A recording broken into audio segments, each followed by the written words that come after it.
1971, Robert E. Menegger. Robert E. Menegger's documentary. 1. Introduction to Robert E. Menegger. Robert E. Menegger is an American producer and screenwriter who has worked in the entertainment industry.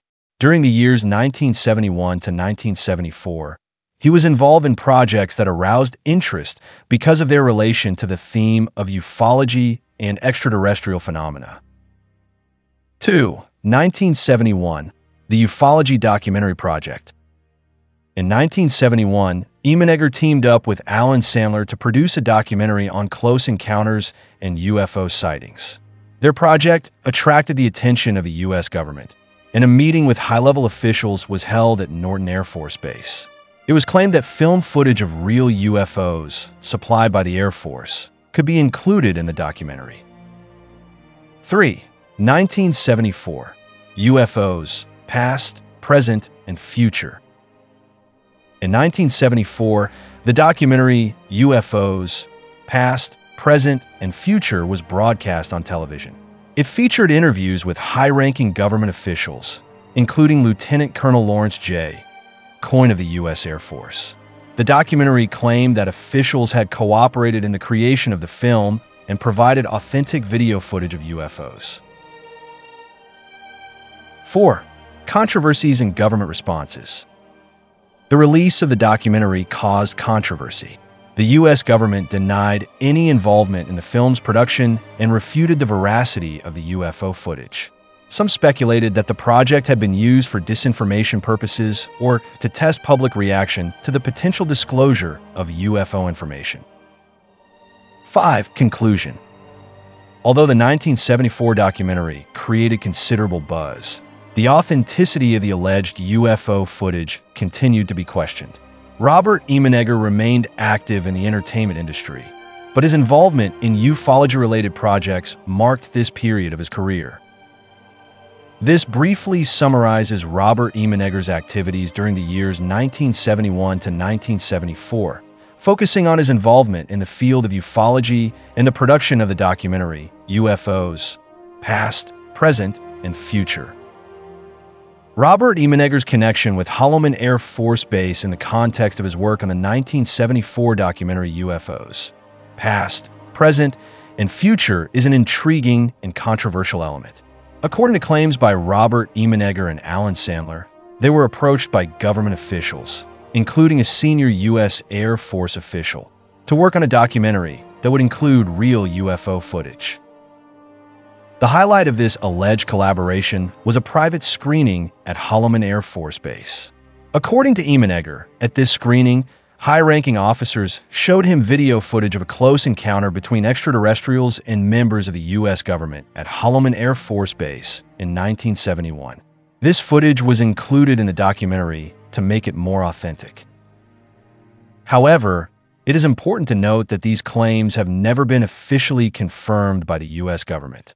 U.S. Air Force authorities have denied any involvement in the documentary's production and have also questioned the authenticity of the UFO images presented. Some skeptics and ufology researchers believe that the Holloman Air Force Base collaboration story may be disinformation or a hoax. So, while the alleged connection between Robert E. Menegger, Alan Sandler, and Holloman Air Force Base has been central to their narrative, it remains shrouded in doubt and controversy, and no definitive evidence has been presented to back up these claims. 1972, Apollo 17. Apollo 17, Technological Challenges and Lunar Enigmas. 1972 saw the final mission of the Apollo program, Apollo 17, marking the conclusion of an era of lunar exploration. However, beyond the historic achievements, questions persist as to the technological feasibility of this mission. This chapter delves into the events of Apollo 17, explores the technical challenges it faced, and analyzes the speculation surrounding the three-day mission to the moon in 1972. Apollo 17, the last lunar expedition. Apollo 17 was launched on December 7, 1972, with the crew of Commander Eugene Cernan, Command Module Pilot Ronald Evans, and Lunar Module Pilot Harrison Schmitt on board. The mission's aim was to extend scientific and geological exploration on the moon, but it has raised questions about the exceptionally long duration of its stay. Technological challenges: 3 full days on the moon. One of the main puzzles surrounding Apollo 17 is the duration of its lunar exploration. While previous missions had shorter stays, Apollo 17 planned a 3-day mission on the lunar surface. The technological challenges associated with managing the resources required for an extended mission raise questions about the technological capabilities of the time. Life on board the lunar module. Constraints and adaptations. The Apollo 17 astronauts spent an extended period inside the lunar module, a confined space with limited resources.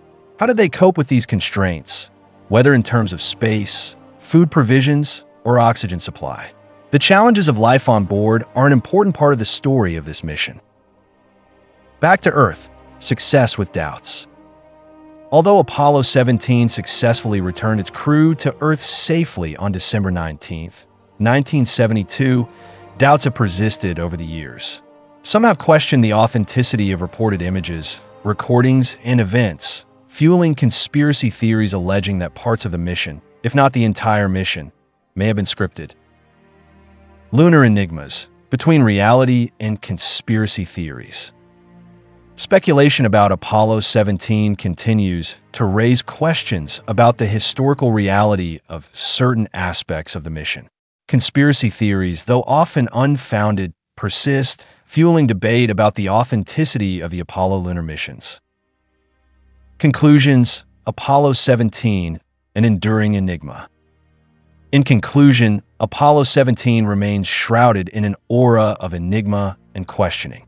Despite its historic success, the mission still provokes debate about the technology of the time and the reality of certain parts of the lunar adventure. This chapter highlights these challenges and controversies, inviting readers to explore the enduring mysteries of the last lunar mission of the Apollo program. 1972, Janet Airlines, the mysterious aerial bridge. The year 1972 marked the advent of Janet Airlines, an airline whose existence remains shrouded in mystery and speculation. Founded to facilitate transportation to Area 51, Janet Airlines cast a veil of enigma over the secret government operations taking place in this remote part of the Nevada desert. Janet Airlines, discreetly operational transport. Janet Airlines was established with a clear objective: to provide confidential transportation to Area 51. Flights were operated by DC-6 aircraft, carefully selected for their ability to operate discreetly while carrying a limited number of passengers. The departure airport was often McCarran International Airport in Las Vegas, adding a layer of mystery to these regular takeoffs. DC-6 aircraft, discreet birds of the sky. The DC-6s used by Janet Airlines were converted airliners, offering sufficient capacity to transport personnel to Area 51.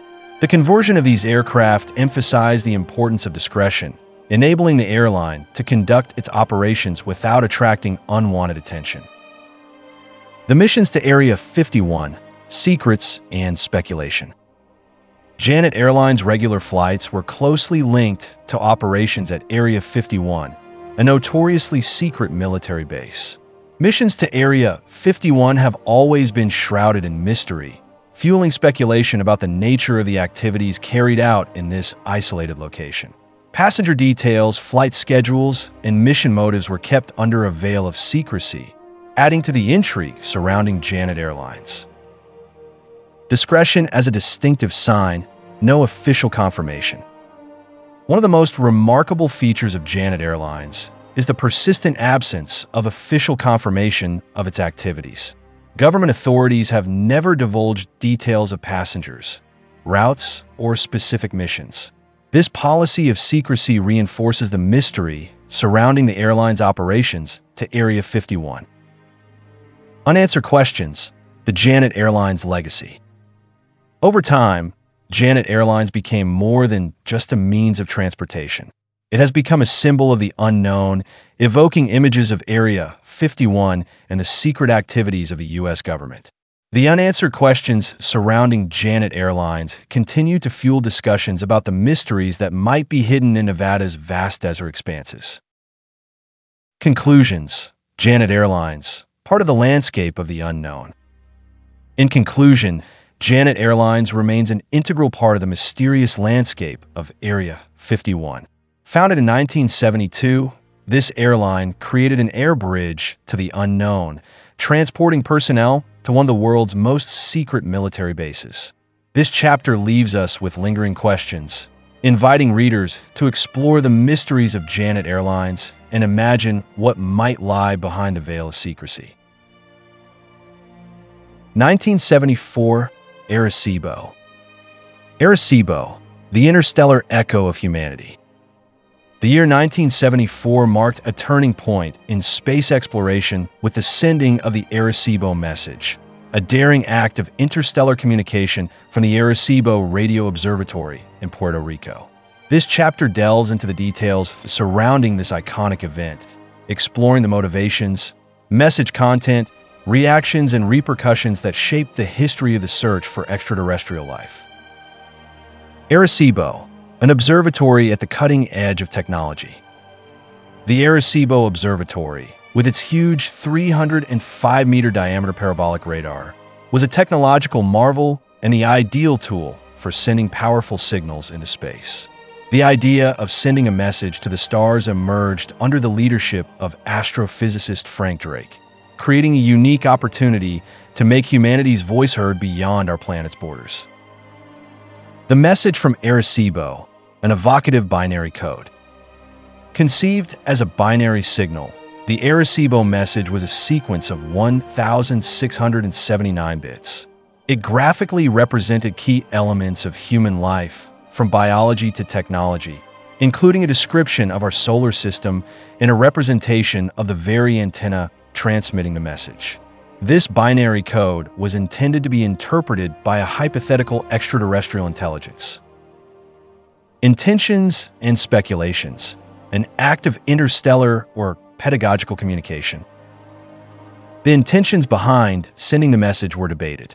Some saw it as a serious attempt at interstellar communication, a way of introducing humanity to other potential civilizations. Others saw it as an educational exercise, demonstrating the observatory's capabilities and stimulating interest in astronomy.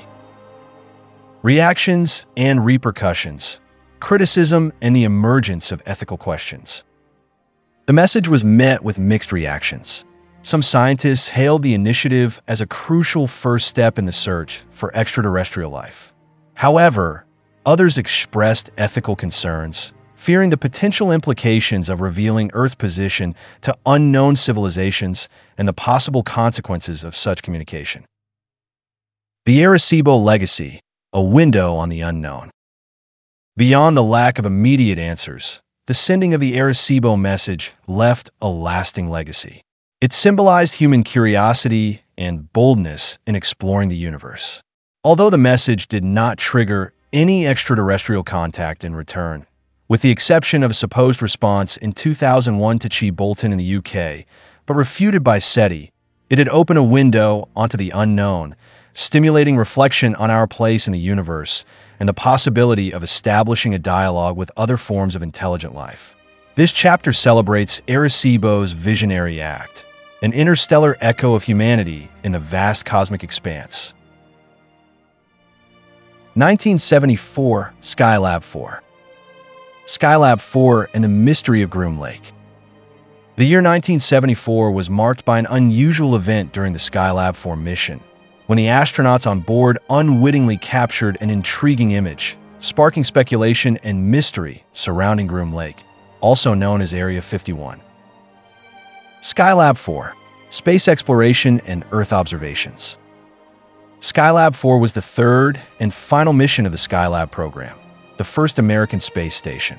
The astronauts, Gerald Carr, Edward Gibson, and William Pogue, were tasked with carrying out scientific experiments and studying the effects of life in space. However, an unexpected incident added a mysterious dimension to their mission. The image of Groom Lake, an unintentional photograph. During their ground-based observations from Skylab 4, the astronauts photographed an area that has captured the public imagination, Groom Lake. This secret military base, often associated with classified research and development activities, is located in the Nevada desert. The accidental inclusion of Groom Lake in the Skylab 4 images trigger questions and conspiracy theories. Groom Lake, secret military base, and Area 51. Groom Lake, nicknamed Area 51, is famous for its mystery and secret government operations. Linked to high-tech projects and surrounded by conspiracy theories, the airbase has attracted public attention due to speculation about extraterrestrial technology and encounters with unidentified flying objects. Reactions and speculation, mystery and conspiracy theories. When the image captured by Skylab 4 was made public, it sparked intense debate. Some speculated about the nature of activity at Groom Lake, suggesting links to extraterrestrials or advanced technologies. Others pointed to the possibility that the photograph was simply a geographical coincidence, with no extraterrestrial implications. Consequences and legacy, the enduring riddle of Groom Lake. The incident involving Skylab 4's photograph of Groom Lake has left a legacy of enduring enigma. Although researchers have attempted to debunk the image, speculation and conspiracy theories have persisted. Groom Lake continues to embody mystery, fueling curiosity and imagination around this secret site. Conclusions: Skylab 4, Groom Lake, and exploration of the unknown. In conclusion, Skylab 4 added an unexpected element to its mission by capturing an intriguing image of Groom Lake. This photograph highlighted the boundaries between reality and speculation, contributing to the aura of mystery that surrounds Groom Lake. This chapter highlights how even in space, terrestrial mysteries can manifest themselves, raising persistent questions about Groom Lake's secret activities and enigmas. 1974, Intel 4040 and 8080A. Intel 4040 and 8080A, enigmatic processors and switch mysteries. 1974 saw significant technological advances with the launch of the Intel 4040 and 8080A microprocessors. However, beyond their revolutionary capabilities, these processors introduced an intriguing enigma: the possibility of programming them using physical switches. This chapter explores this mystery and the various speculations surrounding this astonishing approach to programming. Intel 4040 switch programming. The Intel 4040, an evolution of the famous Intel 4004, was a 4-bit microprocessor that attracted attention for its ability to be programmed using physical switches. This feature seemed out of step with the rapid evolution of computer technology, where more advanced user interfaces were beginning to emerge. Intel 8080A, the persistence of the switch enigma. Shortly after the Intel 4040, the Intel 8080A was presented as an 8-bit processor, also offering switch programming. This continuity in the use of this unconventional interface raised questions as to why Intel persisted with this approach. The strange practice of programming. Programming a microprocessor using switches seemed an archaic practice in a constantly evolving technological context. Programmers had to physically manipulate switches to enter binary instructions, a seemingly outdated method compared to the keyboards and screens that were becoming increasingly common. Switch mystery, copy, or unique design. The question of whether the use of switches was necessary or whether it was the result of previous technologies led to speculation. Some have suggested that it could be a unique design, while others have speculated that it could be the result of inspiration or copying existing concepts. Hidden meaning, accessibility, or historical heritage. Despite its confusing appearance, the use of switches could be interpreted as an attempt to make programming more accessible to a non-specialist audience. It could also reflect the early days of computing when modern user interfaces were not yet standardized. Conclusion: Intel processors, and switch selection. In conclusion, the Intel 4040 and 8080A processors of 1974 remain shrouded in a certain mystery due to their ability to be switch programmed. Whether the result of a unique design, a copy of existing technologies, or an attempt at accessibility, this enigma testifies to the complexity of technological evolution. This chapter highlights how, even in the field of computing, seemingly strange choices can have important historical and conceptual implications.